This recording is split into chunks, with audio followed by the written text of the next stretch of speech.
साहेब जय भीम. जय भीम जय भीम जय भीम. बसा भाई बसा. काय म्हणतं गाव तुमचं?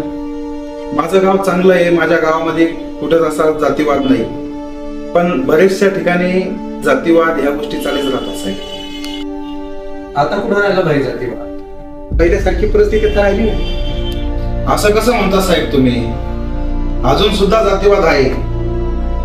कुठं संपला जातीवाद? म्हणजे नेमकं तुम्हाला काय म्हणायचं जरा स्पष्ट बोला. उच्चवर्णीय जातीच्या मुलीसोबत प्रेम केलं तर त्याला मारून टाकण्यात येतं. पिंपरी चिंचवड मधला माझा भाऊ विराज जगताप, काय गुन्हा होता त्याचा? बाबासाहेबांची रिंगटोन वाजली म्हणून सागर शिजोळा मारून टाकण्यात येतं माझ्या भावाला, आणि तुम्ही म्हणता कुठं राहिला जातीवाद? नांदेड जिल्ह्यामध्ये गुंडाळ या गावी बाबासाहेबांची जयंती काढली म्हणून अक्षय भालेराव या व्यक्तीचा खून करण्यात आला माझ्या भावाचा. 2006 मध्ये भंडारा जिल्ह्यामध्ये खैरलांची गावी प्रकरण घडलं. अजून सुद्धा 20 वर्ष झाले त्या प्रकरणाला साहेब न्याय नाही मिळाला. आम्हाला न्याय पाहिजे तर संघर्षच करावा लागतो. आंदोलन मोर्चाशिवाय पर्याय नाही राहिला. बरेचसे केसेस तुमच्यावर दाखल झाले नाही.